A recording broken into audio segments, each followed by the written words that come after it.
যেহেতু মাত্র এক ওয়াক্ত হাজির হব, শুধু জুমার নামাজ, আর কোনো নামাজ খবর নেই। কি বলেন? আমাদের অধিকাংশ মুসলমান এরকম না। 34 ওয়াক্তের কোনো খবর নেই, 35 ওয়াক্তের ভিতরে 34 ওয়াক্ত অনুপস্থিত, এক ওয়াক্তে হাজিরা, সেটা হলো জুমার নামাজ। ঠিক না ভাই? ঠিক। এবার জুমার নামাজ পড়া আল্লাহর কাছে কান্নাকাটি কইরা, আল্লাহ হাজিরা কিন্তু দিছি, বেতনও চাই, বোনাসও চাই, এত সহজ না। ঠিক না ভাই? ঠিক। 5 ওয়াক্ত নামাজ পড়তে হবে, রমজান মাসে রোজা রাখতে হবে। আল্লাহ রাব্বুল আলামিন যদি হজ ফরজ করেন, যদি যাকাত ফরজ করেন, যাকাত দিতে হবে, হজ করতে হবে। ঠিক না ভাই? ঠিক। করলাম না কিছু, মন যতটুকু চায় ততটুকু, এত সহজ না। আল্লাহ রাব্বুল আলামিন এই উম্মতকে ছাড় দিয়েছেন, কাজ করবে একটা, কিন্তু ফজিলতের বেলায় কমপক্ষে 10। ঠিক না ভাই? ঠিক। তাই বলে কাজ করবেন না, আর ডিউটি পালন করবেন না, অথচ আপনি বেতনও চাবেন, বোনাসও চাবেন, এত সহজ নয়। আল্লাহ রাব্বুল আলামিন এইভাবে দিবেন না। এই জন্য ভাইরা আমার, আল্লাহ রাব্বুল আলামিনের হুকুম পালন করতে হবে।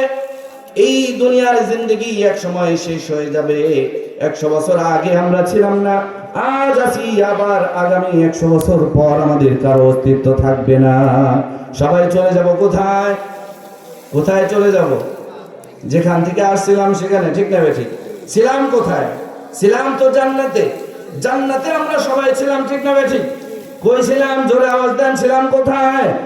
জান্নাতে ছিলাম। আল্লাহ রাব্বুল আলামিন আমাদের বাবা আদম আলাইহিস সালামকে জান্নাতে বানাইলেন।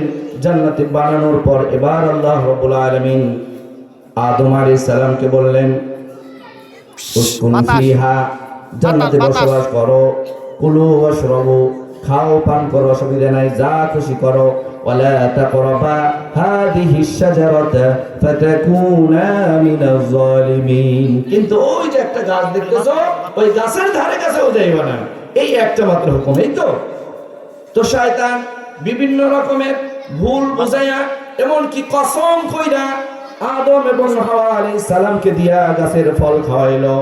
ফল খাওয়ানোর পর জান্নাতের পোশাক খুলে গেল। আল্লাহ রাব্বুল আলামিন জানিয়ে দিলেন, ইহবিতু মিনহা জামিআ, তোমরা জান্নাত থেকে বের হয়ে যাও, জান্নাত থেকে বের হয়ে যাও। আদম আলাইহিস সালামের মন খারাপ, এই শয়তানটার জন্য আজকে জান্নাত থেকে বের হয়ে যাইতে হলো, দুনিয়ার বুকে নেমে যাইতে হলো।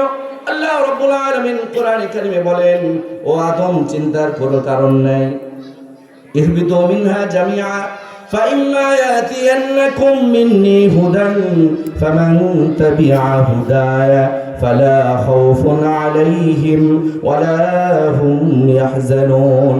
আমি আল্লাহ রাব্বুল আলামিন তোমাদেরকে আবার এই জান্নাতে পৌঁছানোর জন্য একটা হেদায়েতের গ্রন্থ পাঠাবো।